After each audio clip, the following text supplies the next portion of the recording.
Les pedimos, por favor, tomar ubicación.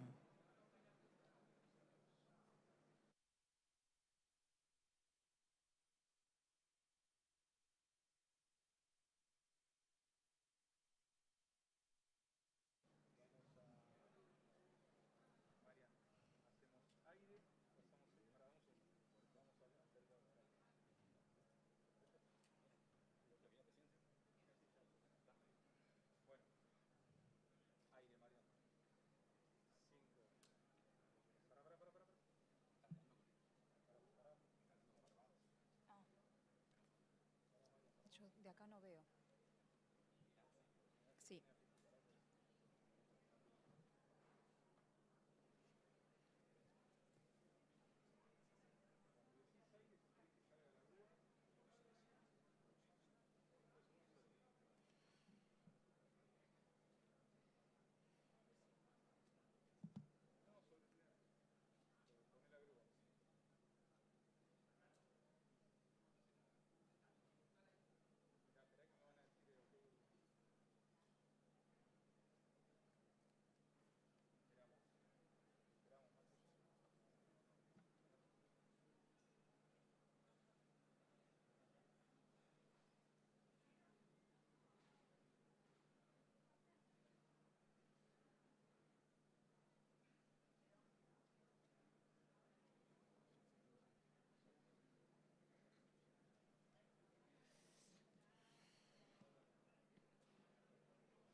Señoras y señores, en nombre On behalf of the Argentine PPT of the Community of Latin American and Caribbean States, we welcome the heads of state and government to the summit, the foreign affairs as well, ministers as well, and the representatives of the member states.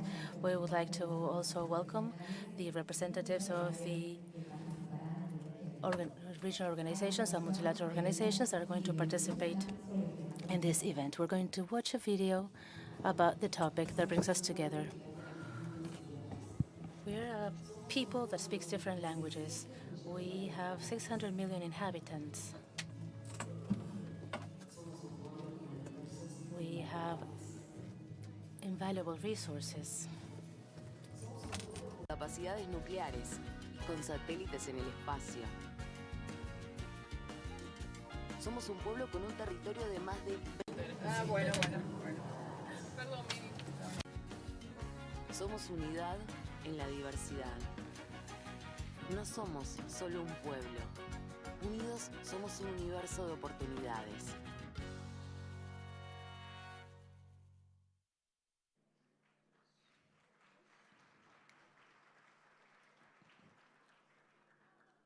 a continuación. Next, the President of Argentina, Dr. Alberto Fernandez, as President pro tempore of the Community of Latin American and Caribbean States, will give a few opening remarks.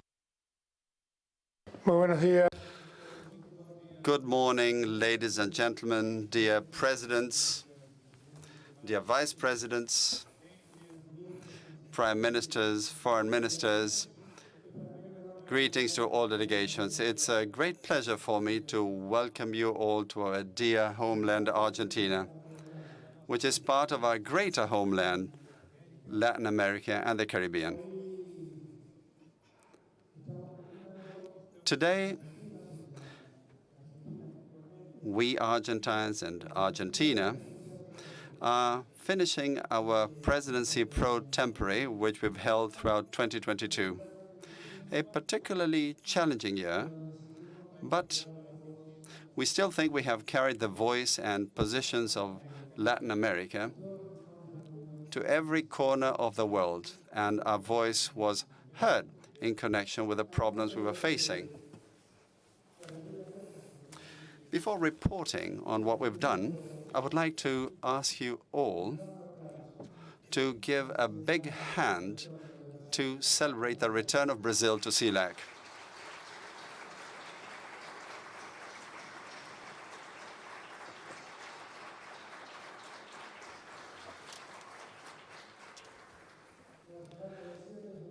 No need to say what it means for an Argentine and for the president of Argentina. How pleased we are to have our dear friend Lula as president of our sister nation, Brazil. But this is also certainly very important because CELAC without Brazil is much more empty. So his presence here really completes us. Throughout this year, as I was saying, we've been through some very difficult moments due to the end of the pandemic and the war unleashed, which has plunged our economies into a crisis. I assumed a commitment when I took office as presidency of CELAC.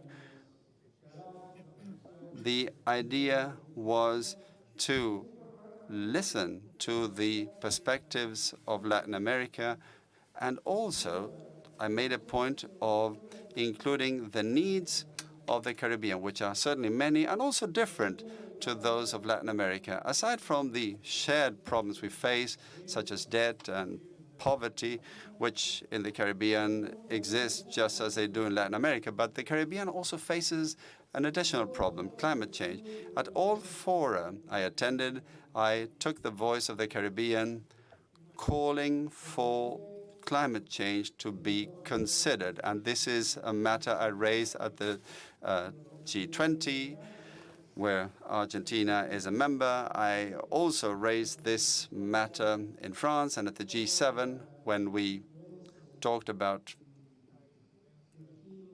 how the effects of climate negatively impacted such an important part of the world, which provides so much enjoyment to millions of people around the world due to the natural beauty of the Caribbean, and which also poses so many problems to the locals. So as president of CELAC, my first visit was to Barbados, and I had a chance to talk to Mia, who told me about what the Caribbean was actually needing.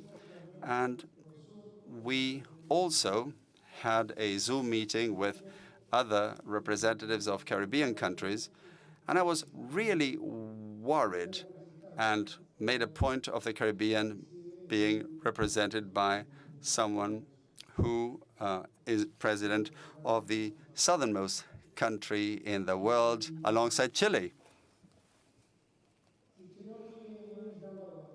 And I think we have brought the world's attention to this. And I think we have also taken a step forward because, along with Mexico, we have created a support fund to provide assistance to the Caribbean in order for it to deal with the problems arising out of climate change.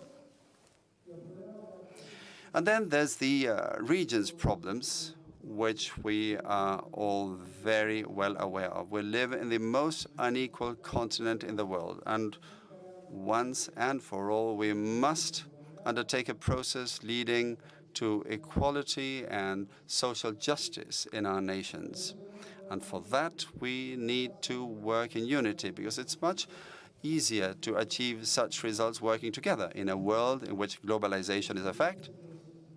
And that's much better than continuing to do things going our own separate ways. And I made a point to demand that our nations be heard. And I took the voice of Latin America to the international summits, also calling for the end of the blockade that Latin American countries still suffer. Blockades and embargoes are very perverse methods that sanction not governments, but the people of countries. So we can't continue to allow that to happen.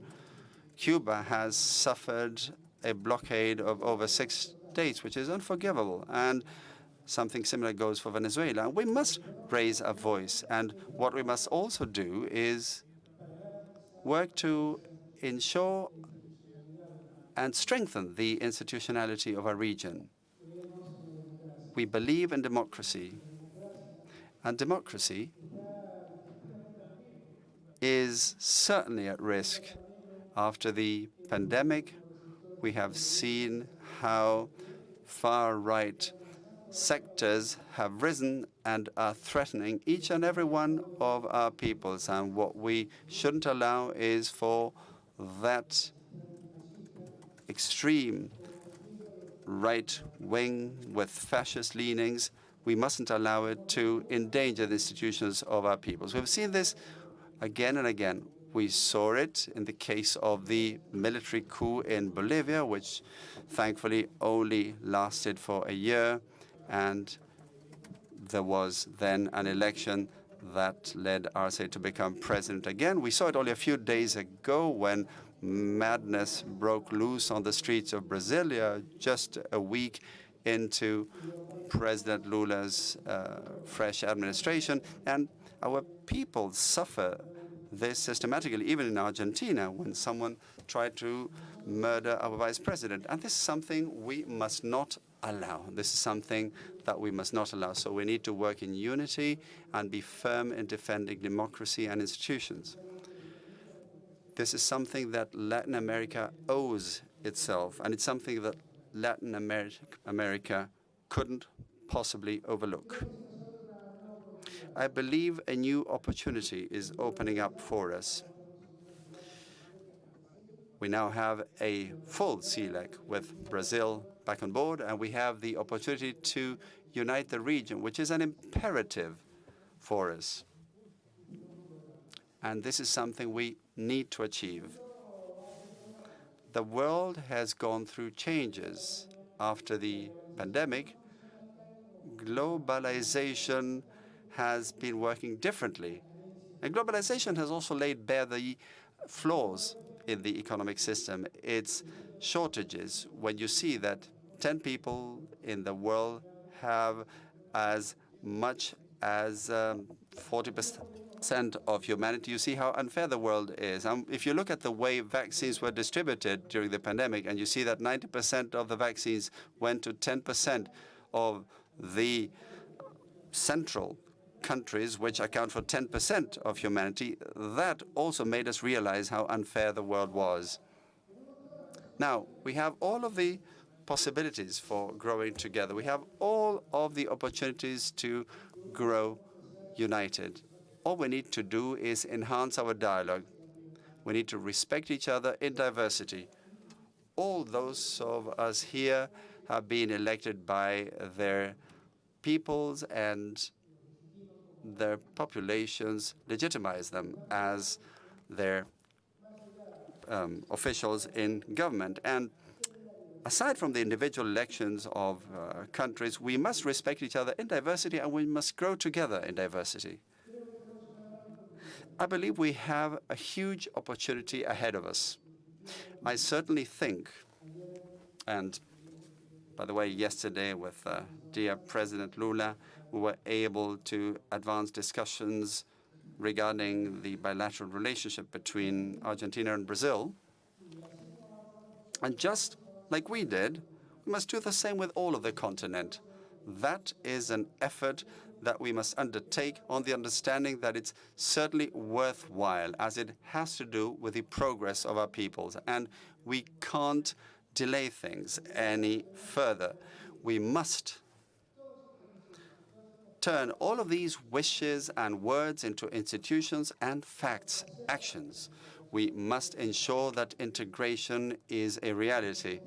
We must make sure that integration boils down to action that will allow us to make progress, to advance. I would like to thank each and every one of you for being here today, joining us. I am assured that this year I was able to put Latin America within the place in the concert of nations that Latin America deserves. And I also have peace of mind in terms of having told the North that while rockets fly across in the North, in Latin America, hunger worsens. And I'm also confident that I was able to demand at all fora that war ends and ceases to condemn Latin America to hunger. I am also able to say that I have peace of mind in having promoted the contact group, which Mexico is also part of, and the president of Colombia and the president of France. We managed to call Venezuela back to dialogue, trying to ensure that democratic coexistence in Venezuela is a reality. So I have peace of mind as a result of having that, and as a result of having helped bring vaccines to the peoples in Latin America that needed them. And with that peace of mind, I welcome you today. And with that sort of peace of mind, I urge you all, I urge us all to understand that alone, we're not worth much. But if we are united, we can have immense strength. And the time has now come to make the Caribbean and Latin America one single region defending the same interests for the sake of the progress of our peoples. Thank you very much.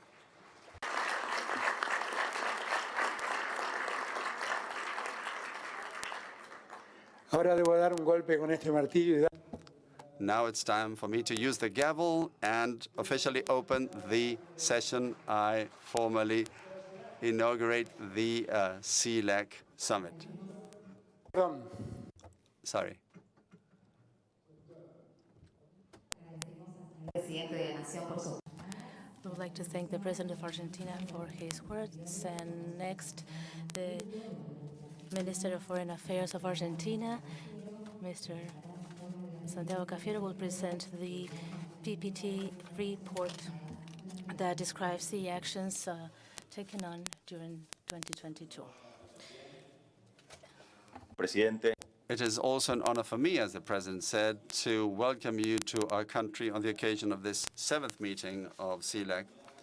Our community maintains that integration is a key value to build a zone of peace, a territory with opportunities for development based on solidarity across Latin America and the Caribbean. This is why the work plan we put together as Presidency pro tempore included 5 pillars, 5 thematic pillars, and over 70 innovative activities, all of which were agreed on the basis of consensus among members, and we made progress on that basis in the working groups. And the 5 pillars I will be describing are the ones that guided Argentina's Presidency pro tempore in 2022. First, post-pandemic social, economic, and productive recovery in order to promote the reconstruction of the region with an inclusive approach in solidarity. As Presidency pro tempore, we promoted activities and discussions regarding the health, labor, and social policies with a view to surveying and organizing national capacities in the countries to improve responses to the challenges in those areas. We would also like to highlight the progress in the implementation of the health self-sufficiency plan we carried out within CELAC. Secondly, the science, technology, and innovation at the service of development and inclusion. In this regard, we acted on the understanding that only through more science, technology, and innovation will the region be able to develop in a balanced and inclusive fashion. And in this vein, we promoted actions to coordinate regional public policies on science, technology, and innovation in order to start outlining the foundations for scientific and technological cooperation to foster and boost the innovation and integration process in the region, while at the same time defining academic mobility strategies to strengthen professional exchanges. Thirdly, environmental and disaster risk management cooperation. With this goal, right from the outset of presidency pro tempore of CELAC, we decided to raise the visibility of the consequences of climate change and the particular effects this has on the Caribbean states, while at the same time strengthening the regional position with regard to negotiations on climate change in order to foster comprehensive and sustainable development in the region within the context of a just transition. As the President rightly pointed out, along with CELAC, we managed to operationalize the Fund for Climate Adaptation and Response to Natural Disasters. Fourth, there's culture and education for our people. In 2022, we carried out many activities to foster integration in a region, ensuring the universalization of access by young girls and women and adolescents to the educational system, working towards digital education, also making headway in preparing youth around the world to engage with new technologies and knowledge-based services. The empowerment of women and gender issues became our fifth work pillar. In this regard, we mainstreamed this into all of our activities in connection with access by women to the labor market, based on diversity and, above all things, on recognizing care work in order to close the structural gaps and asymmetries and thereby achieve gender equity. All of these activities were carried out on the basis of cooperation among several regional and multilateral organizations. I would like to particularly highlight CELAC, CAF, and CELA, and OECS, CARICOM, ICAM, and FAO, as well as the OEI. We also fostered the inter-regional agenda, working with China and ASEAN, exploring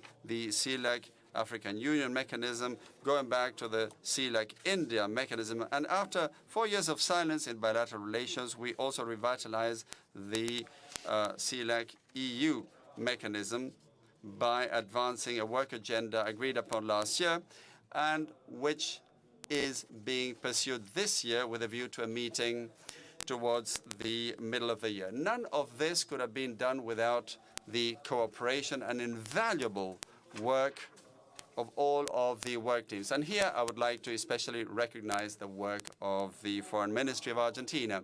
In order to conclude the work of 22, we will adopt the Declaration of Buenos Aires, which reflects 100 points of consensus in addition to 11 special declarations, all of them adopted by consensus. And this is the result of dialogue and respect. This is multilateralism in solidarity in its most quintessential form. This is what we've pursued and practiced. It's about overcoming the culture of hatred, the throwaway culture. It's about allowing the culture of togetherness to prevail instead. A warm welcome to all of you.